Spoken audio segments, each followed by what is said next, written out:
Estás a punto de cruzar a un mundo donde el miedo es real. Historias reales, fenómenos inexplicables, donde lo sobrenatural acecha en las sombras. Desde el portal del terror, la historia de hoy, la voz de al lado. Hola a todos y bienvenidos de nuevo. Esta noche, vamos a rasgar el papel pintado de un lugar donde el silencio está lejos de estar vacío. Y las paredes. Bueno, las paredes tienen oídos y una voz propia.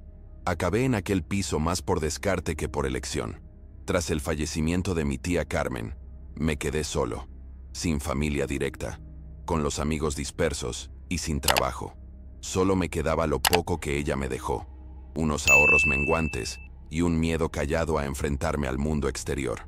El edificio era antiguo, de esos con solera pero decadente, y barato. Los vecinos, si es que lo sabía, no daban señales de vida. Era el tipo de lugar donde la ciudad parece olvidar que existes. El piso era minúsculo, oscuro, y con ese olor a humedad persistente. Un dormitorio, un salón que parecía un cajón desastre, y una cocina que casi se daba la mano con el baño. Pero lo que de verdad me carcomía no era el espacio, era el silencio. Un silencio pesado, denso, como si el aire mismo se hubiera hecho viejo allí dentro. Como si nadie hubiera respirado en condiciones en ese sitio durante mucho tiempo. Intenté ser racional. Es solo un piso viejo, Javier. Estás agotado, sensible, y en cierto modo tenía lógica. La mente nos juega malas pasadas cuando estamos vulnerables. Solo que aquella primera noche, algo ocurrió. Serían las 3:00 de la madrugada cuando me desperté de golpe. No por un sueño, sino por un sonido, un susurro. Muy bajo, del otro lado de la pared. Permanecí tumbado, en absoluto silencio. Pensé que serían las tuberías, un crujido del edificio, quizá una tele encendida en algún piso lejano. Pero entonces lo oí de nuevo. Más claro, más directo. Javier. Todo mi cuerpo se tensó. Mi nombre, así, me golpeó como una descarga. Me incorporé en la cama, con el corazón desbocado. Esperé. Nada. Me levanté y pegué la oreja a la pared del dormitorio. Nada más que silencio. Volví a la cama sin poder pegar ojo. Quizá fueran imaginaciones mías. Quizá había soñado despierto. Pero algo en el tono de aquella voz tenía un matiz familiar y al mismo tiempo profundamente erróneo. No era solo alguien llamándome. Era como si me estuviera esperando. Como si supiera que yo estaría escuchando. La noche siguiente, allí estaba otra vez. Misma hora, mismo susurro. Javier. La voz venía del piso de al lado. Podría jurarlo, solo que nadie entraba ni salía de allí. La puerta vecina siempre estaba cerrada, y el felpudo parecía pegado al suelo por el polvo acumulado. Al tercer día, la voz dijo algo diferente. Debí esconder el dinero en el cajón de la cómoda. Tragué saliva. Un escalofrío me recorrió la espalda. Era verdad. Había guardado mis últimos billetes en un calcetín viejo, al fondo del cajón de la ropa interior. Nadie lo sabía. Nadie podía saberlo. Ahí fue cuando lo comprendí. Aquello no era una coincidencia. No era paranoia. Alguien, o algo, me estaba observando. Y sabía cosas. Después de aquella tercera noche, algo dentro de mí se rompió. La voz sabía. Sabía cosas de mí que ninguna persona viva podría saber. Secretos enterrados, cosas que nunca había contado a nadie, que ni siquiera me gustaba recordar. Empecé a apuntarlo todo. Cogía mi cuaderno justo después de que la voz hablara y transcribía cada palabra. Día, hora, contenido. Siempre era entre las 3:15 y las 3:20 de la madrugada. Al cuarto día dijo, ¿por qué no le contaste a tu madre que viste morir a tu abuelo? Empecé a temblar. Era un recuerdo borroso. Tenía 7 años. Mi abuelo sufrió un infarto en el sofá del salón, y yo me quedé allí, quieto, escondido detrás de la cortina. Lo vi todo. Solo corrí a llamar a mi madre después de que él dejara de moverse. Nunca se lo conté a nadie. Al quinto día, la voz habló. Todavía sueñas con el sótano de casa de tu tía, ¿verdad? El sótano. Aquel maldito sótano, donde me encerraba cuando hacía alguna trastada. Oscuro, sofocante, con olor a tierra mojada y a tela enmohecida. Odiaba ese lugar. Mi tía decía que era por mi bien, pero fue allí donde aprendí a hablar conmigo mismo en la oscuridad y a oír lo que no debía. La voz no cesaba. Cada noche traía un nuevo golpe. Cosas tan íntimas que empecé a dudar de mi propia cordura. Intenté grabarla con el móvil, pero nunca funcionaba. El sonido simplemente no aparecía en las grabaciones. Ni un siseo, ni un eco. Solo el silencio. Empecé a pensar que quizá estaba perdiendo la cabeza, pero algo en mi interior me decía que no, que aquello era real, palpable.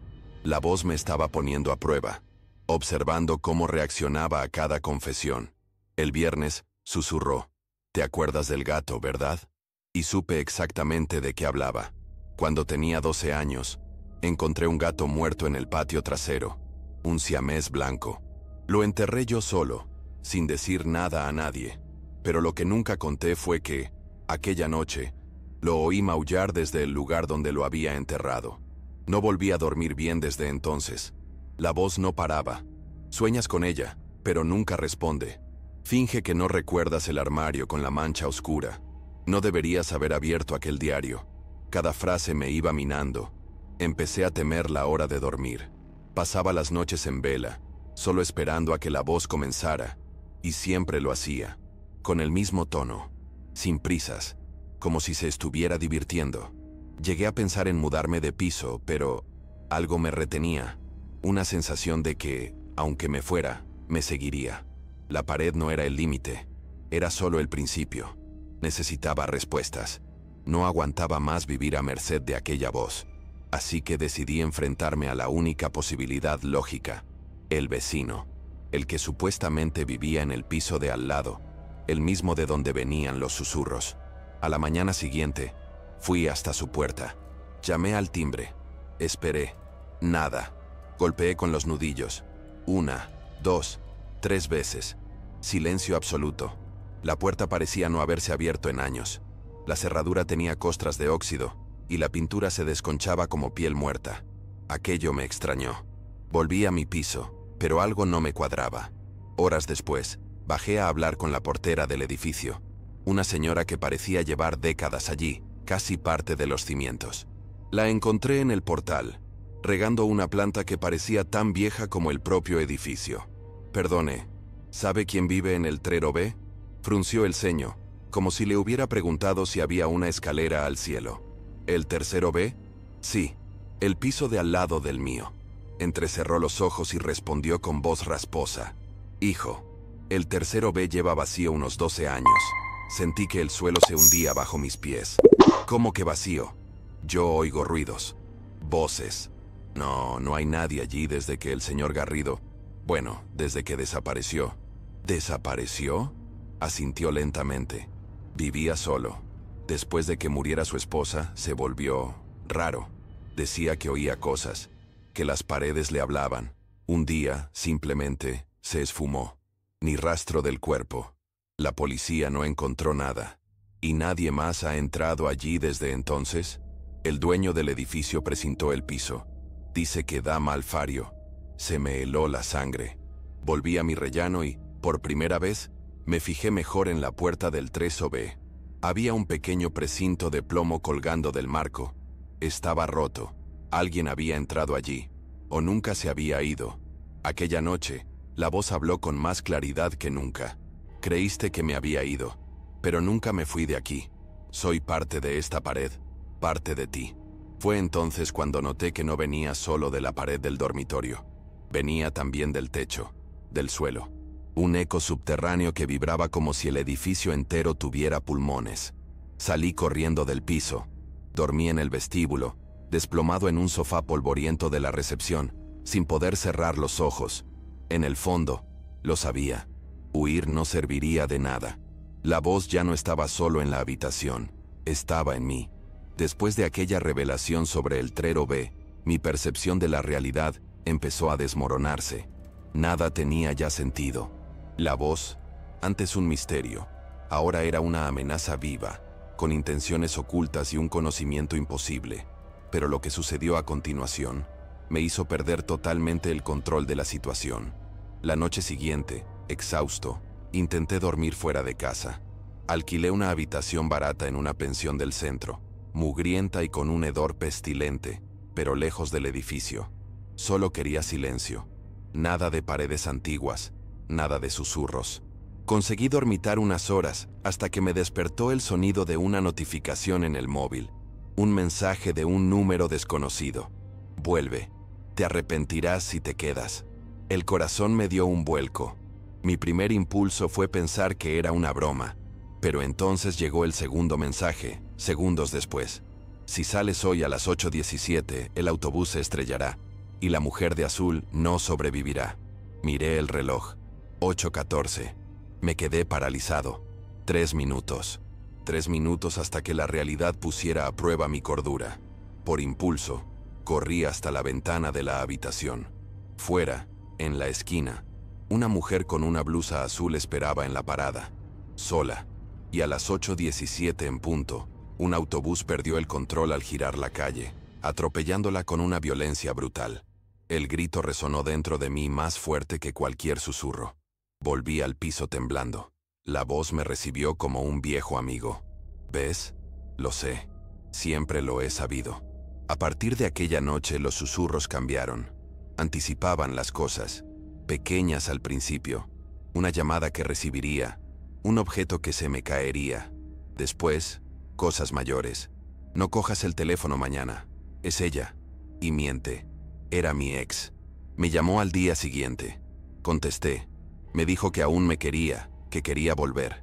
Pero 2 días después, descubrí que estaba prometida con otro. La voz me había avisado. Empecé a depender de ella. Pasé a esperar, ansioso, cada nueva profecía.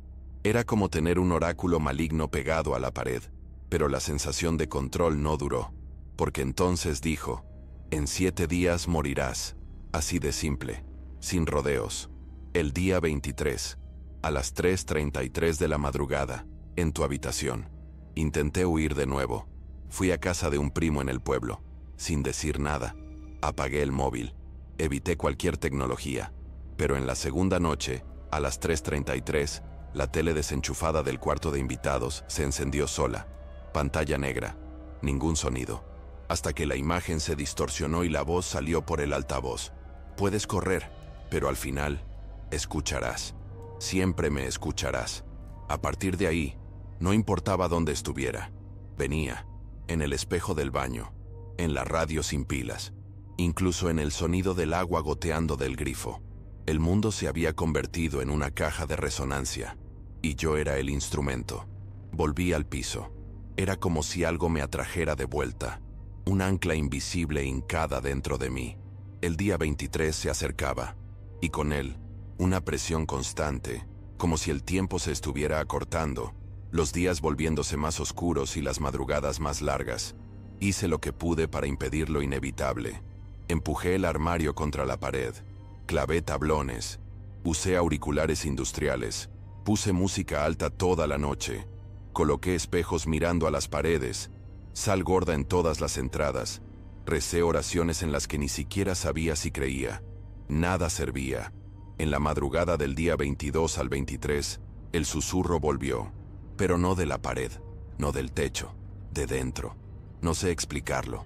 Era como si la voz se hubiera alojado en mí, dentro de mi cráneo, vibrando detrás de los ojos, debajo de la piel. ¿Me oyes ahora, Javier? ¿Me oyes desde el lugar correcto?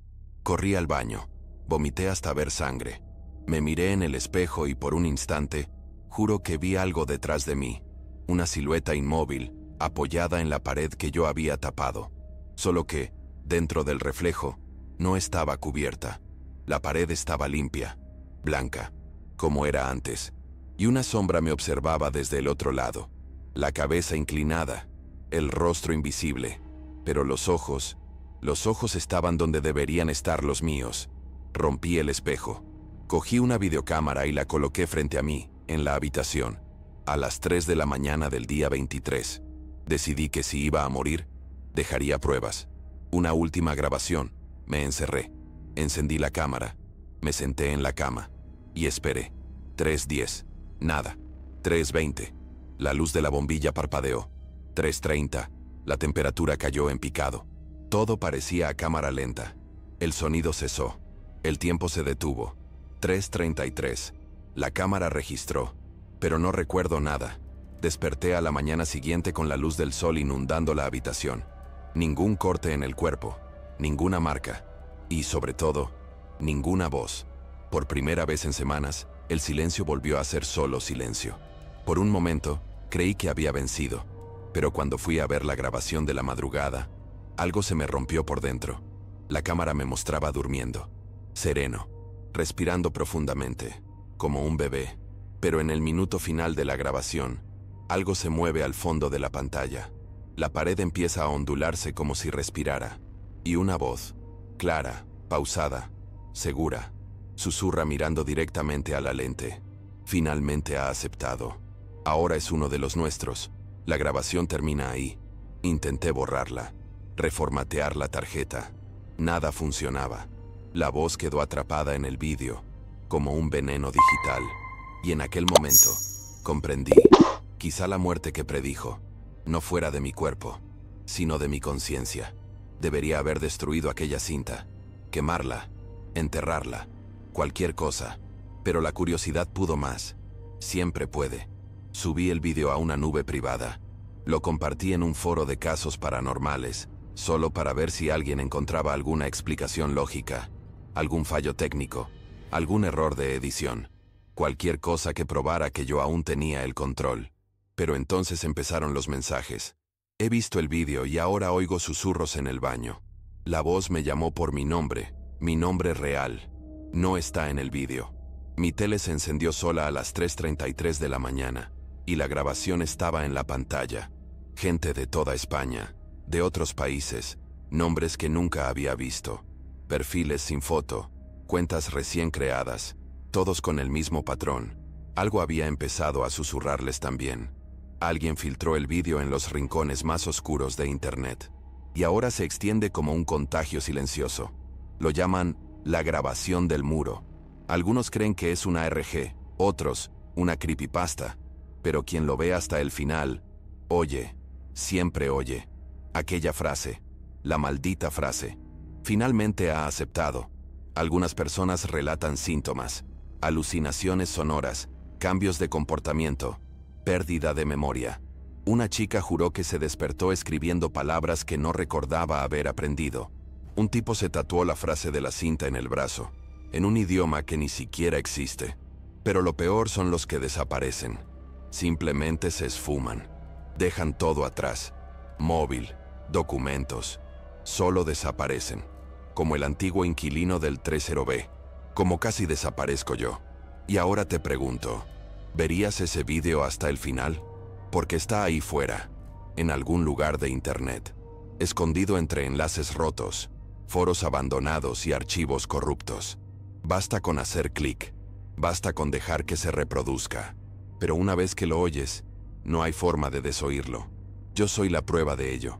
Vivo en el silencio más absoluto ahora, sin móvil, sin aparatos electrónicos.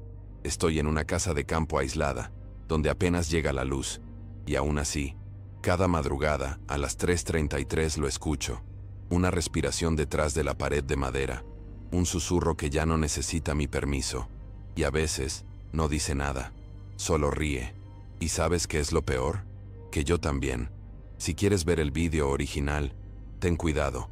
Dicen que si escuchas hasta el final, la voz encuentra un camino hasta ti. Puede ser en la pared, en tu móvil, en el zumbido de la nevera, o en el silencio de tu habitación a las 3:33. ¿Y entonces, vas a verlo? Dejad en los comentarios. ¿Escucharíais la voz hasta el final? Si queréis más historias como esta, reales o no, activad las notificaciones. Y cuidado con las paredes. Últimamente oyen mucho más de lo que deberían.